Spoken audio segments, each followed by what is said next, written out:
Good morning. Ngasigi runes ki reading happen to se ko runes ki reading se good group 1 to group 2 haina khai do se ko group 1 amaga group 2 amaga group 1 na haidi karamba symbol la ke yenga se group 2 dana karamba symbol la ke have do ma yenga se ko adu kemta khandringa the only just mind se da ko haidi 1 or 2 ko ani sim nung se da ko number 1 se khalage ngasigi di na traga number 2 se khalage na maina mind da haidi mindset tawra ga thambiro ko adu gi matung ina adu da lakpa symbol du gi symbolization kari no have do adu have tang yenga se ko those the runes ani di lotho ko ani lotho ga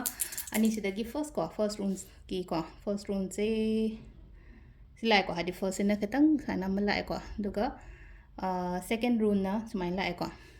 the symbol se ketang amana arrow gi type tam tawre aduga sumai na haida amana v apai ba gi type tam tawre ko haide se lai ba symbol jing sa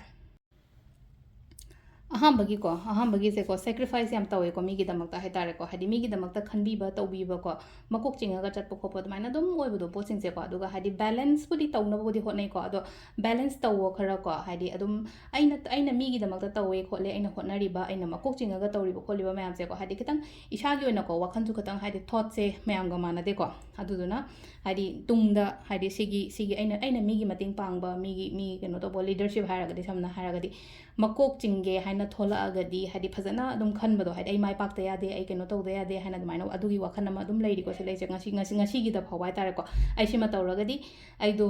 magi damak ta sima taw si tawbi ge kain khalamba su yai ba hadi mi gi dum phana dum khalaga leibado ko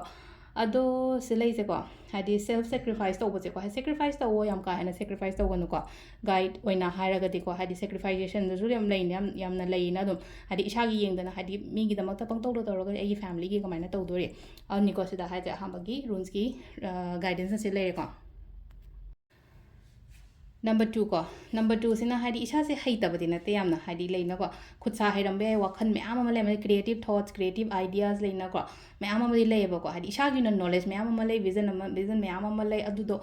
torch to biba ma darkar reba torch to biba hadi mai thalaga hai tare ko e hadi asai sida pot phajaba me ama male pot phajaba me ama male hadi ka du da mai muthatlaga akoina mai muthatlaga di ude na hadi akoina torch light am paraga hadi thalaga e asi su phaine su phaine ha na jing madu me am do ngasai ai khangjari ba haijari ba me am chu loina phumjalaga phajalaga thambagi type ta ma tawe ko aduduna adugi hairiba me am do loina puthopiro isa da aduga thabak phajana tawbiyo hadi ai ideas ai talent kari kra so me am je ko पुथोरागा execute तौब को life सिदा को अदो सिगी ओइना हारगदी रून्स की reading से लेको ma'am thank you